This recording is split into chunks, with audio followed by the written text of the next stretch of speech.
Hi everyone, Kiss My Mic here. You mean this? Yeah. Well, today I am going to share my review of the movie Gomburza. I thought I'd dress up for the occasion. So, I just watched the movie on Netflix, and thank goodness I can now watch Filipino movies on Netflix. It's good. I'm based here in the United States in North Carolina, so I'm a little behind when it comes to watching this film. This movie came out last year in 2023. It was an official entry to the Metro Manila Film Festival, and obviously I didn't get a chance to see it only recently on Netflix, as I've mentioned. So it's a movie that's directed by Pepe Diokno. Stars Cedric Juan, Enchong Dee, Dante Rivero, and Piolo Pascual. So today, in terms of my review, I thought I'd share some of my thoughts. I'm actually using different criteria, or I guess subject areas, that I'm gonna use to evaluate, the movie. So those criteria include, so there's the 7 different things. So I'm going to talk about the movie in terms of its concept, plot, structure, characters, dialogue, originality, and style. And I have a little cheat sheet here in my index card, so I don't forget anything. So for each category, I am gonna just share my thoughts, and I will provide like a numeric rating, on a 10 scale. So from 0 to 10, 10 with the highest. So category 1, I'll come up with a score. And then in the end, I'll basically, provide an overall score or overall rating. So let's dive into it. Gomburza. It's a movie about the three martyr, shit. My accent is just like so Filipino. So the three priests, gosh, now I'm blanking. So it's Gomez, Burgos, and Zamora. We used to quiz kind of what their names are, back in history. I grew up in the Philippines. So it's, let me see if I remember their names. I know that Mariano Gomez, Jose Burgos, and Jacinto Zamora. Okay, there you go. The three priests. Basically, they were executed in 1872 in a garrote style because they were accused of spearheading and leading the Cavite Mutiny, or basically the uprising against, the Spanish rulers, the uprising of the military back in 1872. So, let's get into it, right? The concept, to me, the first category, it's a pretty high concept film. It's set against the backdrop of the Spanish era.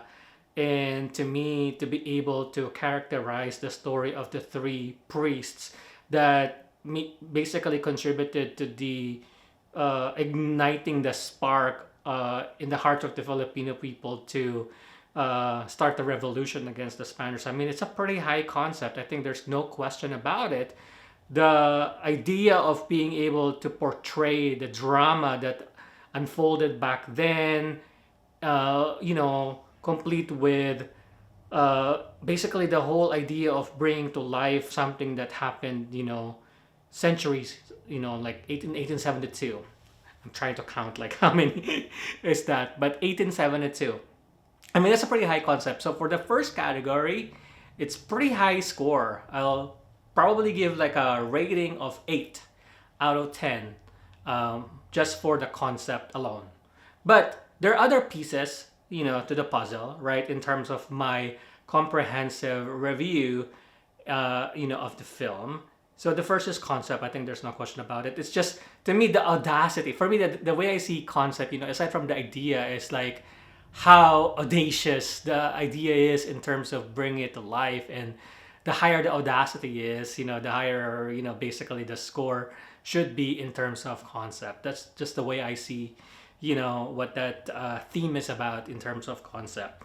So I think that's kind of where I stand on that. Pretty high concept, so it's interesting to see.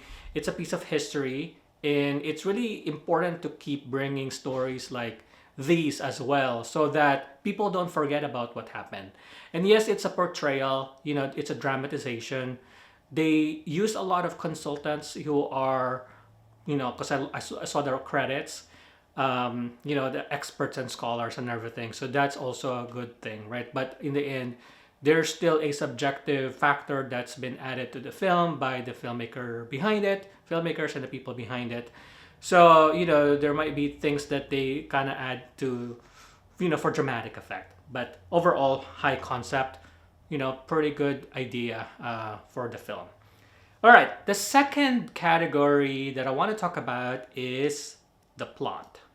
And to me, the plot itself is really the engine that drives the story forward. In other words, what is the story all about? And it includes sort of the series of events that unfolded throughout the entire movie. And it's a pretty long movie.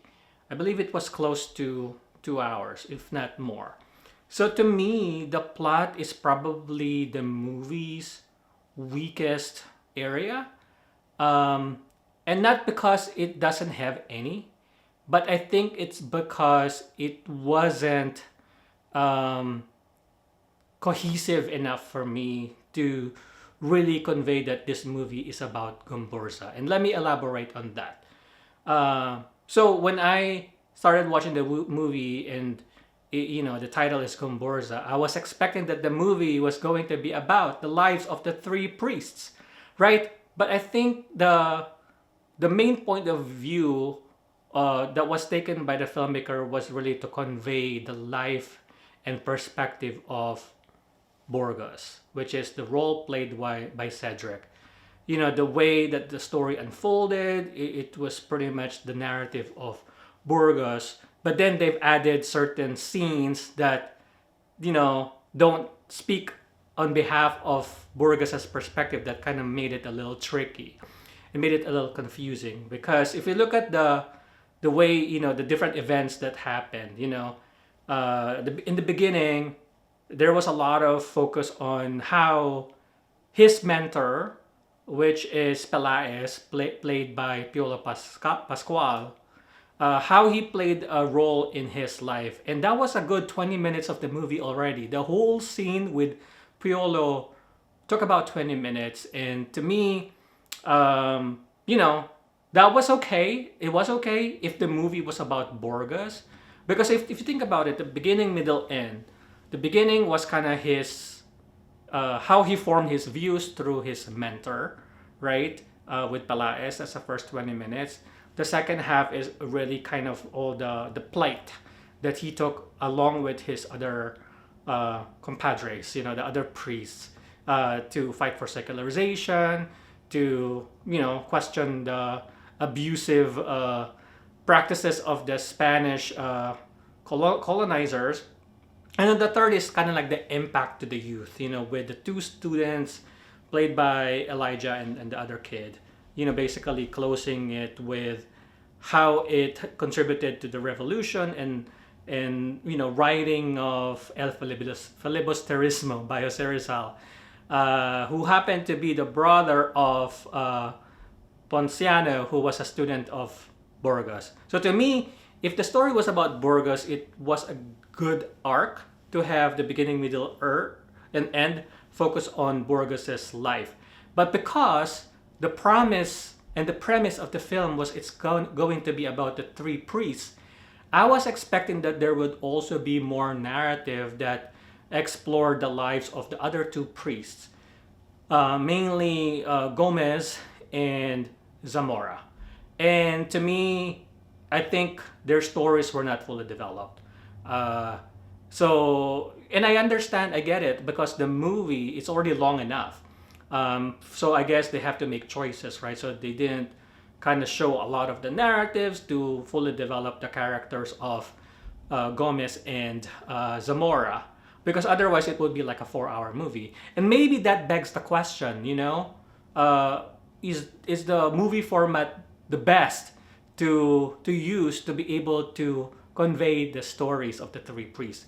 Maybe a TV series format would work. And actually, that leads me to my other point, because from a plot perspective, my other concern, aside from the fact that there was lacking in development in terms of the story of those two other priests, there were other scenes or sequences that I thought kind of felt a bit dragging in a way. And I'll show a few examples. I thought that it could have been more condensed, just for my perspective. It kind of felt like the scene was getting too long, or it kind of was derailing, or kind of getting away from the main essence of the film. So there are a few examples of that I'll show in a bit. But to me, I guess if it was a TV series format, it probably would have worked better to be able to show all those backstories. So for instance, the first thing I already said, the whole relationship between Pelaez and Burgos, right? That story already took about 20 minutes. And for me, I get the point of what that relationship was about and what was the significance of Pelaez, in Burgos's life. He was a mentor, and then he died during the earthquake. To me, I think, if we want to stick in the movie format, that story could have been conveyed in a much more condensed format that didn't take 20 minutes.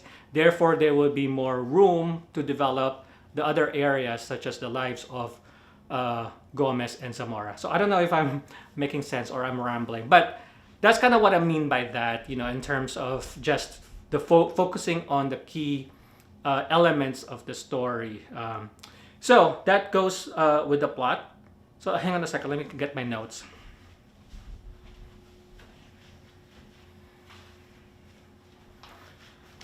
All right, so I mentioned earlier that one of my comments when it comes to plot is there were some scenes that felt a bit too dragging.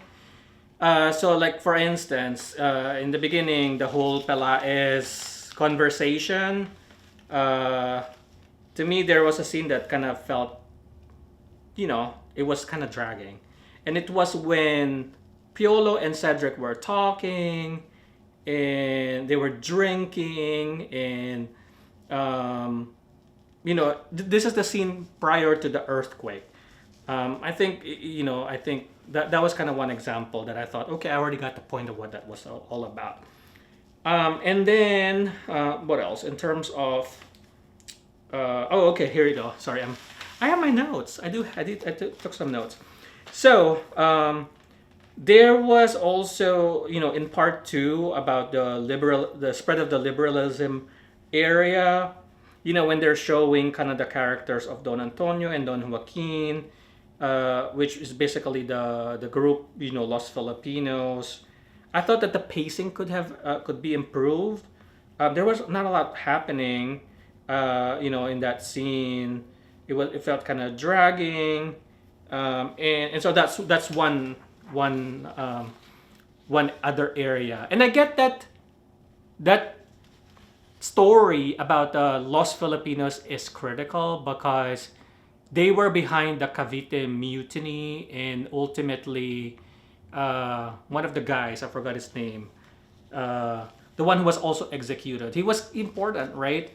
But I thought that it was just like the long format, right? It felt too long to really convey what they could have done in shorter amount of time. And then the whole colegio scene too, I felt it was it felt dragging at times. Like, do we really need to see a scene with the students trying to learn in Latin, for instance? I get that it happened; it's important in history, but I think if we were to really focus on the key elements of the narrative, for me, it was thinking, okay, Gomburza. So to me, the whole colegio, the college students, the liberal group, it's sort of a subplot. So to me, it would, as I mentioned earlier, it would have worked if it was like a multi-POV type of deal, and it's a longer format like a TV series, for instance. But for a movie, it felt like those packets of stories and information were kind of too much. So that's kind of like the reason why for the plot category, I sort of give it a lower score, and it's a 5 out of 10. But you know what? We have to evaluate it in totality. I'm just using this approach to break down kind of the different elements of the film. As I've said earlier, concept was good. It's scored high. The plot to me, it kind of lost me a little bit with some of the scenes that I thought were not necessary, or stories, especially if it's a movie format that I thought would focus on the Gomburza stories. And then the third was like the focus on Burgos. It's become like a Burgos story. All right, so there goes my comment about plot. All right, let's go to the third category. The third category is structure. And to me, I think the structure, it's really the outline, how the stories are organized, the blueprint for the whole film. And it followed a four-part approach, right? Part one was about the fight between the secular priests and the friars, and then the next would really go into like the next steps, like the spread of liberalism, and then leading up to the next two sections as well. I thought the fourth section was kind of like just the last 2 minutes or something. It really was just to wrap things up and show the impact of the whole event, to the revolution, to the Philippines really gaining independence, and then Jose Rizal, writing El Filibusterismo. So for me, structure-wise, it was a sound structure, but because of the fact that within each section there are unnecessary stories, I thought that it follows, right, that structure would have a little lower score as well. So it's about 6. I give it a 6 out of 10 in terms of structure, and it's mostly because the elements underneath each section could have been improved. All right, so those are the 3 criteria so far. Let me go to the characters. Characters to me are interesting. I mean, as I've said, there was enough about the characters that kept me going. They were good characters, right? The 3 priests. I think the only reason why I didn't give it a much higher score. I gave it a 7, by the way, out of a 10. The only reason why I'm probably giving it lower, well, actually 7 is not that bad. 7 is really good. I think it's just because of the development, the lack of development on the 2 other priests, especially with Enchong Zamora. And I get it, they're basing it on history, that he wasn't really part of the whole deal, and it was a mistake, that he was a gambler. But you know what? You've already took the liberty to depict the character, to add more color to it. Maybe just take it up a notch as well to make it even more full, right? The whole development of the character. So that's the only reason. It's really the lacking a little bit of development of those 2 characters. As I've said, if the movie was called Burgos, it would be fine. It would be about his movie, the arc from his beginning to end. So 7 for characters. For dialogue, I also give it a 7. One thing that I like about it, and I'm not a Spanish speaker, but I was really impressed. And I don't know how accurate the accent was in terms of their Spanish, but there's 2 things I want to say about that. Number one, it was actually a good reminder on what it was like back in the day. I remember my grandma said before that she used to teach Spanish back then, and they learned Spanish in school. And so I guess it's kind of good. It's interesting to kind of see what it was like back then, that it was actually like, yeah, Spanish was a language used in different facets of society and school and everything. So I thought it was interesting to see that, how much of a part of the culture it was. So secondly, I was actually impressed with how the actors spoke in Spanish. There were a couple of scenes that stood out for me, like Piolo, for instance. When with his whole monologue, when he was pleading about he's raising like the concerns about the change in leadership in some of the parishes being assigned to the friars instead of the secular priests. He made a good speech, a good monologue in Spanish, and to me, I thought it was impressive. And once again, I cannot, uh, you know, really judge it based on the accuracy of the accent or whatever. But for an entertainment perspective and being a non-speaker, I thought it was believable, and I thought it was great. And there are other characters did that too. I know. I remember even Cedric also spoke in Spanish. So there's different characters. They have different scenes, critical, pivotal scenes where they spoke Spanish. So I thought the dialogues were good. Some of the I love subtle, basically, um, dialogues. The context behind it. The only thing that kind of I found a little bit jarring was some of the overly poetic Tagalog dialogues, and that's mainly done by Piolo. I think with Cedric, I appreciate the subtlety of how he was delivering his dialogues, the accent, the whatever. There was something about Piolo that to me I thought he was doing an oration. Like back in the day when you're I grew up Tagalog in Nueva Ecija, so we speak Tagalog. But to me, it's kind of like it was overly poetic in a way that kind of, it wasn't bad. I just found it like kind of jarring. Like for a brief second, it kind of took me away from it. Like, okay, like he was making like a ang daigdig, like something like that. You know what I mean? Like some very poetic. That was the only thing. Um, all right. So next is, actually the next criteria, originality. So I used like a seven themes, sections: concept, plot, structure, character, dialogue, originality, and style. For originality, I didn't really put a score because it's mainly sort of an adaptation of like a real event. So it's hard to really judge its originality because the concept came from history, right? I guess what I would say though in terms of originality, and maybe that is also part of the next criteria, which is style. Style to me, includes kind of the overall directing, the cinematography, the angles, the production design. I think for me, that's where the film shines. I get it. Like it was well crafted. It was a good cinematography. It was impressive in terms of, the different scenes, the angles, just the creativity that they've used to convey important scenes. Um, I understand that. I think what I want to say is, you know, it's a level up to the Filipino movies I've used to watch when I was a kid back in the 90s, right? Just, comparing what we see now to what we used to see before, we've definitely made you know a lot of improvements, and we're really close to being on par with the international movies as well. I would say from a cinematography perspective, in terms of the look and feel, I think we're getting there.